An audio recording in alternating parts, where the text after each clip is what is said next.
Na quinta meditação, Descartes apresenta-nos uma versão simplificada do argumento ontológico de Santo Anselmo. Vamos já ver porque é que ele escolheu este argumento e porque é que o alterou um pouco e o apresentou de forma mais simples. Mas antes disso, vamos recapitular as conclusões das anteriores meditações. Na primeira, Descartes chegou à dúvida radical. Rejeitou todas as suas crenças que tivessem a mais pequena margem para dúvida e, como tal, duvidou de absolutamente tudo. Na segunda meditação, atingiu uma certeza absoluta, indubitável. Sabe que existe e que é uma coisa pensante. São as duas coisas que ele sabe no fim da segunda meditação. Na terceira meditação, avançou aquele que é conhecido como o argumento da marca e que envolve vários tipos de realidade. Realidade formal e objetiva, noções de causalidade, substâncias infinitas e substâncias finitas que não podem causar ideias de substâncias infinitas. Bem, tudo isto é um pouco complexo. Se já não se lembra bem destas meditações, poderá ver os podcasts em que tratamos delas. Eu deixo os links na descrição em baixo. Na quarta meditação, que ainda não abordamos, o Descartes vai perguntar como é possível que, existindo Deus, como tinha acabado de provar na terceira meditação, como é possível que ele lhe permita errar. Se Deus é bom e tudo pode fazer, não deveria impedir que Descartes tivesse pensamentos errados? A solução a que Descartes chegou é que a culpa não é de Deus, mas sua, de Descartes. Mas olharemos melhor para a quarta meditação noutra altura. Chegamos agora então à quinta meditação, onde Descartes volta um pouco atrás, regressa à questão da existência de Deus e apresenta um novo e, para muitos, mais forte argumento a favor da existência de Deus. O argumento ontológico, como lhe chamou Immanuel Kant, e como ficou conhecido para a história da filosofia. Este é, como nos disse o Domingos Faria, num curso que deu na Academia do Diálogo, Deus e a Filosofia, este é um argumento a priori, ou seja, em que nenhuma premissa parte da experiência ou dos sentidos, mas simplesmente parte da razão através da análise do próprio conceito de Deus. Não da ideia de Deus que Descartes tem na sua mente, como aconteceu no argumento cosmológico da terceira meditação. Para quem deu um nome a estas famílias de argumentos, a ideia de Deus na mente é uma coisa no mundo. A mente está no mundo. Então, Descartes não parte da ideia de Deus na sua mente, mas parte, sim, da própria definição de Deus, que é independente daquilo que Descartes possa pensar sobre ela. Descartes parte de uma definição essencialista de Deus, uma definição que busca a própria essência de Deus. Assim, para chegar a Deus, Descartes parte da análise de outro conceito, o conceito de essência. Vamos ver o que isto é. A noção de essência, ou aquilo que algo tem que ter para ser essa coisa. O que é que algo tem que ter para ser aquilo que é? Vamos ver um exemplo.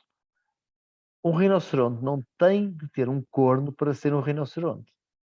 Existem rinocerontes que nasceram sem cornos e outros perderam o corno durante a vida. Mas não é por isso que deixaram de ser rinocerontes. Mas ser um mamífero já faz parte da essência de ser um rinoceronte. Se um animal não for um mamífero, não pode ser um elefante.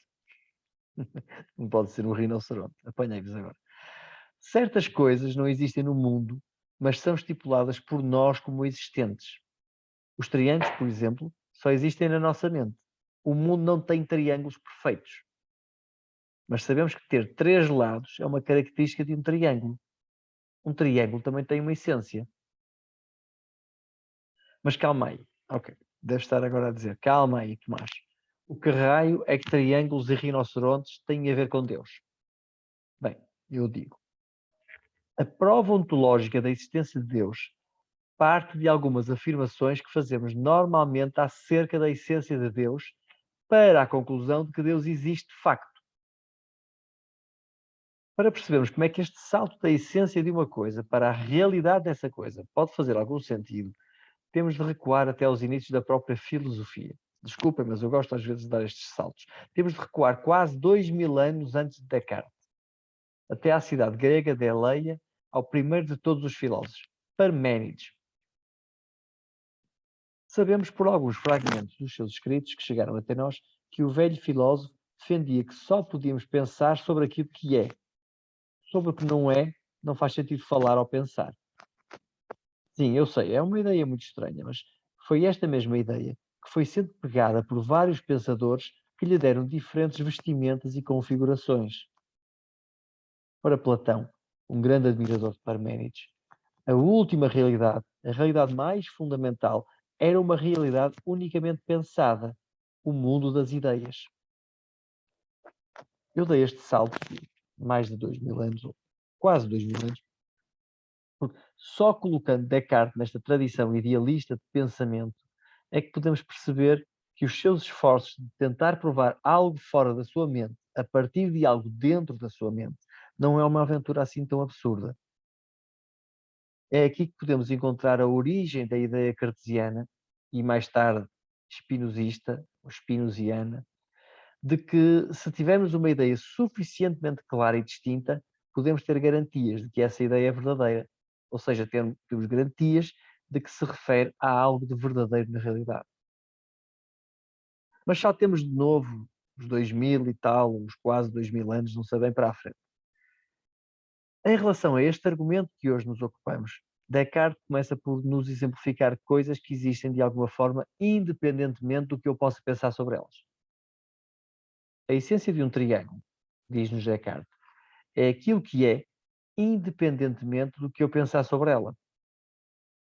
Coisas como triângulos são coisas que, eu agora vou citar Descartes, são coisas que não são inventadas por mim, mas possuem as suas naturezas verdadeiras e imutáveis, ou seja, independente de mim.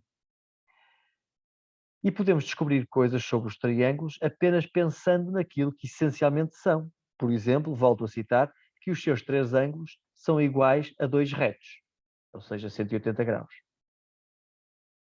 E mais uma série de coisas que eu até lhes poderia dizer se tivesse prestado mais atenção às aulas de matemática do liceu.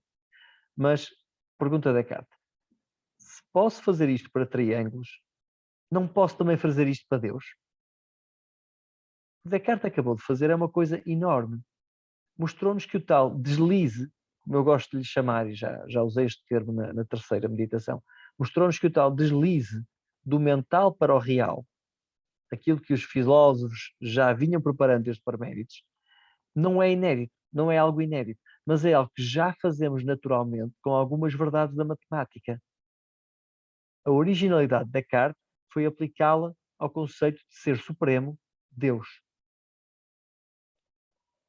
Bom, agora vou ler-vos uma passagem então, da quinta meditação, na minha edição é o sétimo parágrafo, e julgo que é uma forma de ilustrar, ao mesmo tempo, a escrita limpa e clara, sucinta do Descartes e revelar-lhes o argumento ontológico em todo o seu esplendor. Eu passo a citar. Sem dúvida, não descubro menos em mim a ideia de um ente sumamente perfeito do que a ideia de uma figura ou um número qualquer. E não conheço menos clara e distintamente que pertence à sua natureza existir eternamente do que conheço que aquilo que demonstro de qualquer figura ou número pertence também à natureza desta figura ou deste número. E assim, mesmo que não fossem verdadeiras todas as coisas que até agora, nestes dias, pensei, a existência de Deus devia pelo menos ter para mim o mesmo grau de certeza que até aqui atribuí às verdades da matemática. Aqui está, nestas três frases, aqui está a prova da existência de Deus, apresentada da maneira que Descartes já nos habituou nas outras meditações, de forma tão límpida e subtil que quase nem damos por ela. Descartes quis apresentar-nos já conhecido da tradição escolástica, desta forma simples e direta, para que o aprendêssemos de forma clara e distinta, como se fosse uma intuição intelectual. Mas vamos ver devagar então o que é que aconteceu aqui, o que é que aconteceu nestas três frases. Vamos ver a primeira frase. Não descubro menos em mim a ideia de um ente sumamente perfeito do que a ideia de uma figura ou um número qualquer. que Descartes nos diz aqui é que somos capazes de encontrar a essência de um triângulo sem nunca ter visto um triângulo. Não descubro menos em mim a ideia de um ente sumamente perfeito do que a ideia de uma figura ou um número qualquer. Descobrimos que um triângulo, se tem 3 lados, tem 3 ângulos. Agora, podemos também descobrir da mesma forma a essência de Deus, isto é, a partir da definição de Deus. Ou seja, vimos que pensamos num triângulo e daí descobrimos de forma clara e distinta coisas acerca da sua essência, que é um polígono com 3 lados, por exemplo. Agora, na frase 2, vamos ver como Descartes aplica este mesmo raciocínio não a triângulos, mas a Deus. Frase 2. E não conheço menos clara e distintamente que pertence à sua natureza, à natureza do ente sumamente perfeito, existir eternamente, do que conheço que aquilo que demonstro de qualquer figura ou número pertence também à natureza desta figura ou deste número. O que é que Descartes fez aqui? Chamou-nos a atenção para a essência de Deus. Deus é um ser sumamente perfeito. Reparem que mesmo quem não acredita em Deus terá de concordar, ou teria de concordar, partindo dos pressupostos cartesianos, teria de concordar que a perfeição é uma característica deste ser supremo. Eu posso não acreditar em Deus, mas acredito, vou arriscar facilmente, que a existir Deus teria de ser um ser perfeito. A perfeição é uma característica desse ser supremo. Se não fosse perfeito, não seria um ser supremo, não seria Deus. Então, Descartes parte daqui, da ideia que Deus tem todas as perfeições, e isto é uma definição estipulada por nós, como a de um triângulo. Parte daqui, parte da ideia que Deus é bom, sabe tudo, pode fazer tudo, e, acima de tudo, existe. Deus tem todas as perfeições no seu grau máximo. Isto faz parte da essência da nossa definição de Deus. Ou seja, vamos ver os 4 passos, um por um, os 4 passos deste argumento. Passo 1. Deus é perfeito, tem todas as perfeições no mais alto grau. Passo 2. A existência é uma perfeição, ou melhor dito, existir é melhor que não existir. Logo, um ser que existe é um ser mais perfeito que um ser que não exista. Se isto não fosse verdade, diz-nos Descartes, uma pedra que tem existência seria mais perfeita que Deus que não teria existência. É aqui que incide uma das críticas de Kant, como vamos ver mais à frente, ao argumento ontológico. Vamos ao passo 3. Do passo 2, da ideia de que existir é melhor do que não existir, e do passo 1, a ideia de que Deus é perfeito, tem todas as perfeições no mais alto grau, concluímos que a existência faz parte da essência de Deus. E concluímos, além disto, passo 4, que Deus tem de existir necessariamente. No parágrafo 7, naquelas 3 curtas frases que eu li há pouco, está a conclusão da quinta meditação, que é algo como: sei com tanta certeza que Deus existe, quanto tenho a certeza que um triângulo tem 3 lados. Aos mais incrédulos, com esta, eu chamo-lhe chapada ontológica, que Descartes acabou de lhes dar, Descartes diz-nos que há de facto aqui uma, eu vou citar, certa aparência de sofisma. Mas diz-nos a seguir que, se olharmos mais cuidadosamente, torna-se manifesto que a existência pode separar-se tanto da essência de Deus como da essência de um triângulo, que a soma dos seus 3 ângulos é igual a 2 ângulos retos, ou da ideia de monte à ideia de vale. Portanto, não pode separar-se a ideia de existência da ideia de essência de Deus, como não podemos separar da essência de um triângulo a noção de que ele tem 2 ângulos retos. Desculpem, que a soma dos seus 3 ângulos é igual a 2 ângulos retos. Como também não podemos separar da ideia de monte a ideia de vale. Continuo a citar Descartes. De tal modo que não repugna mais pensar um Deus, ou seja, um ser sumamente perfeito, a que falta a existência, do que pensar um monte a que falta o vale. Isto é muito bonito, não é? Estão-me a dizer, isto é muito bonito. Montes e vales e coisas assim. Mas por que motivo é que, por não haverem montes sem vales, tem de concluir que Deus existe. Mais à frente, Descartes vai consolidar as premissas do argumento e mostra-nos a confusão latente na pergunta anterior. A ideia não é que, por não ser possível pensar no monte sem um vale, estes existam necessariamente. Não, isso é um sofisma. A ideia de Descartes é: quer existam, quer não existam, não se podem separar montes de vales. Não se podem separar um do outro. Da mesma forma que o vale é inseparável do monte, a existência é inseparável de Deus. Eu posso até pensar em montes e vales inexistentes, mas não posso falar num Deus inexistente. É uma contradição a que não me é possível sequer chegar. Descartes ilustra isto no parágrafo 10. Não sou livre de pensar Deus sem a existência. Isto é, um ente sumamente perfeito sem a suma perfeição. Não sou livre de pensar Deus sem a existência, como sou livre, por exemplo, de imaginar um cavalo quer com asas, quer sem asas. Para Descartes, nada há mais claro que isto.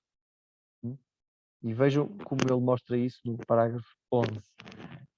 Porque ainda que não seja necessário que eu incida nunca sobre qualquer pensamento de Deus, contudo, sempre que me apraz pensar acerca de um ente primeiro e supremo, é necessário que lhe atribua todas as perfeições. Esta necessidade basta para que, depois, ao notar que a existência é uma perfeição, eu conclua retamente que existe o ente primeiro e supremo.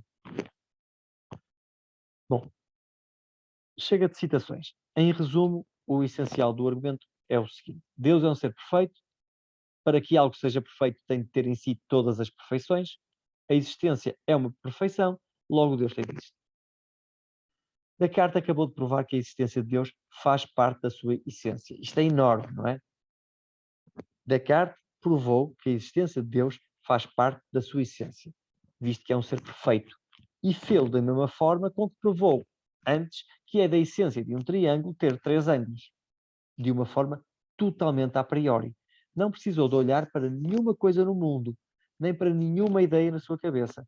Apenas partiu da ideia de Deus, da definição de Deus e das suas características. Daí provou que essa ideia tem de ter uma realidade que lhe corresponda. Deus tem de existir de forma tão necessária quanto um triângulo tem de ter necessariamente 3 lados. Se a prova geométrica do triângulo funciona, por que não poderá também funcionar a prova lógica da existência de Deus? Pergunta-nos Descartes. Bom, este argumento foi apresentado de forma muito semelhante, cerca de 7 séculos antes de Descartes, por Santo Anselmo, em 1078 d.C. Na altura escreveu algo como: só um tolo continuaria a duvidar de Deus depois de conhecer este seu argumento. Daqui para a frente vamos referir-nos indiferentemente ao argumento ontológico como a versão original deste argumento por Santo Anselmo e a versão simplificada de Descartes na quinta meditação. Bertrand Russell, o famoso filósofo inglês, na sua juventude, considerou o argumento ontológico um argumento sólido.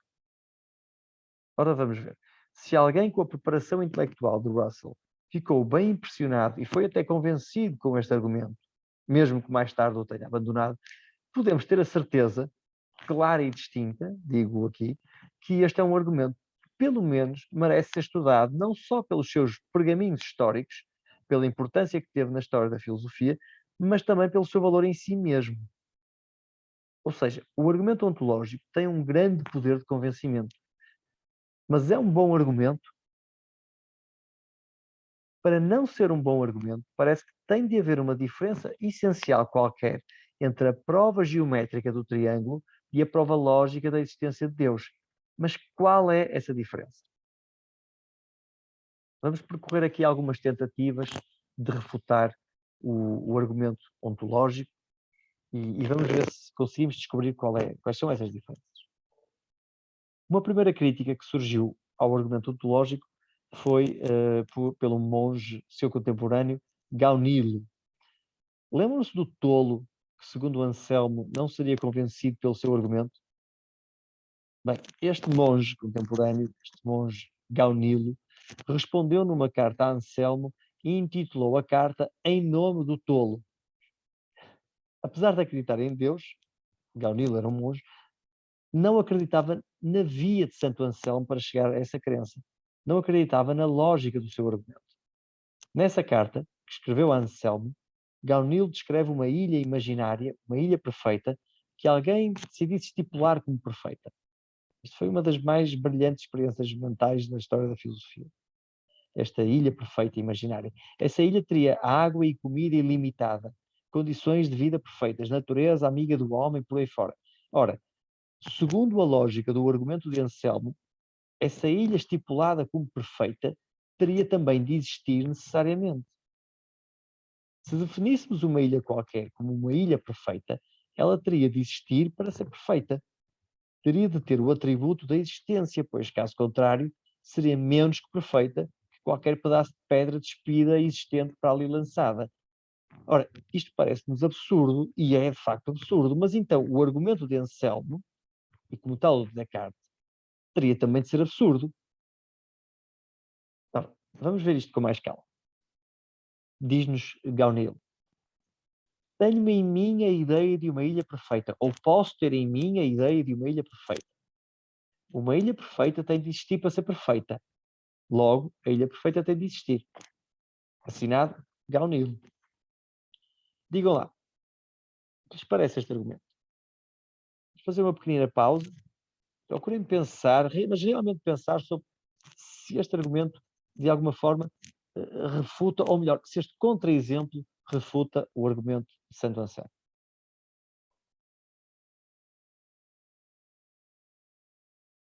Então, o que vos parece? Este contra-exemplo derruba o argumento de Anselmo? A ideia de que podemos pensar numa ilha perfeita implicaria, segundo a lógica do argumento de Anselmo, que essa ilha perfeita teria que existir? Bom, eu sinceramente estava convencido que não. Numa primeira análise, aceitei o contra-argumento do Anselmo, que vamos ver a seguir, mas depois da conversa que tive com o Tiago Souza, na conversa que tivemos sobre esta meditação, não fiquei tão convencido disso. Ok? Portanto, convido-vos a ver essa conversa. Eu vou deixar o link na descrição deste podcast e poderão depois vocês tirar as vossas conclusões. Mas Anselmo respondeu diretamente a Gaunil. Ok? Este contra-argumento do monge de um mosteiro rival deve ter irritado Anselmo, tanto quanto um qualquer arruaceiro irrita um boxeador profissional desafiando-o para uma luta num bar. Mas quem é que ele julga que é? Terá pensado Anselmo. Na altura ainda não era santo, atenção. Anselmo, com sobranceria, descartou o contra-argumento de Gaunil como sem sentido e convenceu-me. Sim, pelo menos numa primeira fase, esta crítica do Anselmo à crítica do Gaunil convenceu-me. Anselmo respondeu ao arrogante monge que só de Deus se pode falar como o ser mais perfeito de todos. A tal ilha mais perfeita de todas, que Gaunilo resolveu equacionar, a tal ilha mais perfeita de todas a existir, deveria a sua existência a esse ser perfeito e como tal não seria perfeita. Se essa ilha fosse realmente o ser mais perfeito que se possa imaginar, essa ilha perfeita seria Deus. Descartes também encarou este tipo de objeções recheadas de quimeras e unicórnios perfeitos que passariam a existir em virtude de serem definidos como perfeitos. Descartes, como vimos na famosa passagem do parágrafo 7, que li há pouco, compara a ideia de Deus com a ideia de um triângulo. Lembro-se, se podemos provar coisas no mundo a partir da ideia de triângulo, então também podemos provar algo no mundo acerca da ideia de Deus, que tem uma certa forma ou unidade que nos permite passar dessa definição de ideia para a existência real dessa ideia. Deus, diz-nos Descartes, é mais parecido com um triângulo do que com um unicórnio. Sim, pelo menos não diz, mas é o que nos parece dizer. Por isso, continua a mandar postais, Gaunil. O argumento ainda parece estar de pé. Pelo menos até chegar um adversário com um intelecto tão ou mais potente que Santo Anselmo, Gaunilos e René Descartes. Nada menos que o homem. Immanuel Kant. Vamos ver aqui a primeira de duas críticas que podemos encontrar de Kant ao argumento de Descartes. Bom, tivemos de esperar uns 700 anos até termos uma crítica definitiva ao argumento de Santo Anselmo. Kant acusa Anselmo, na verdade estava a acusar Descartes, não Anselmo. Kant acusa-o de usar o termo existência como se com ele estivesse a acrescentar algo ao conceito de Deus. Mas como vamos ver, não está. É a famosa máxima que todos os estudantes universitários aprendem de cor, da crítica de Kant ao argumento ontológico. A existência não é um predicado. Vamos tentar aprofundar um bocadinho mais essa máxima que, dita assim, sem percebermos o que quer dizer, é simplesmente vazia. Okay? Para Kant, o passo 2 do argumento ontológico é falso.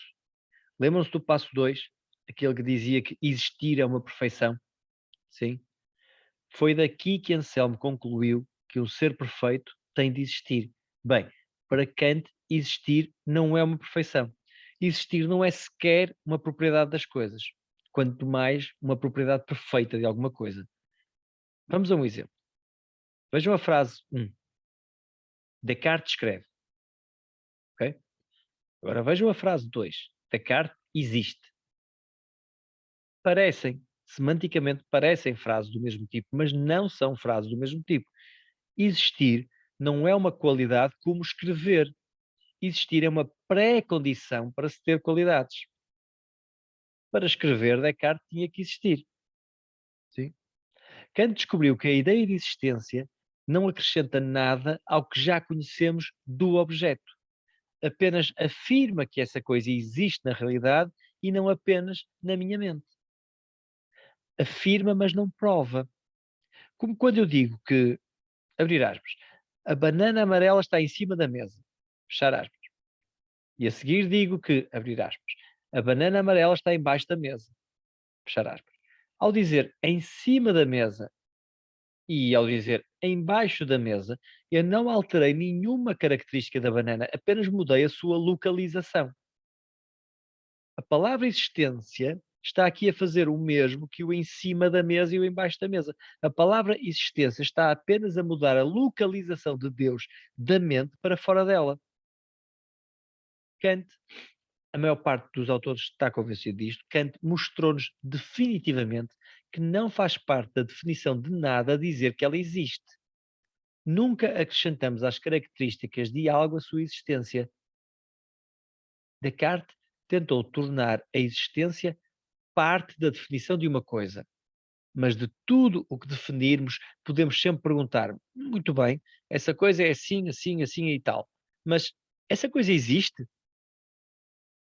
Bem, Descartes concordaria com Kant se estivéssemos a falar de cães, gatos e canecas. Mas em relação a Deus, a sua opinião seria diferente. Da definição de Deus teria de fazer parte da característica da existência. E só de Deus poderíamos falar assim. Claro que esta resposta de Descartes não foi, obviamente, uma resposta a Kant, mas estamos a imaginar a resposta de Descartes, a hipotética resposta de Descartes a Kant, só de Deus poderíamos falar assim. Bom, eu deixo assim o ónus de decidir quem tem razão, Descartes ou Kant. Uma escolha difícil, não é? No curso Deus e a Filosofia, que já falamos atrás, do nosso amigo Domingos Faria, o Domingos apresentou-nos algumas versões contemporâneas deste e de outros tipos de argumentos a favor da existência de Deus. Se estiver interessado em aprofundar estas questões, compre o curso na Academia do Diálogo. Eu deixo-lhes o link na descrição deste podcast. Mas vamos ver, de forma sucinta, outra crítica de Kant, mais geral, ao argumento ontológico. Kant olhou para o plano geral da sua própria obra, da própria obra kantiana, para a sua tentativa sistemática de estabelecer os limites daquilo que a razão pode descobrir por si mesma, ok? A crítica da razão pura, e Kant percebeu que Descartes usou de forma abusiva a razão, pois algumas das premissas deste argumento extrapolam os limites daquilo que a razão humana pode dizer, nomeadamente isto. A noção fundamental do argumento cartesiano de que aquilo que existe na realidade é mais perfeito que aquilo que não existe na realidade.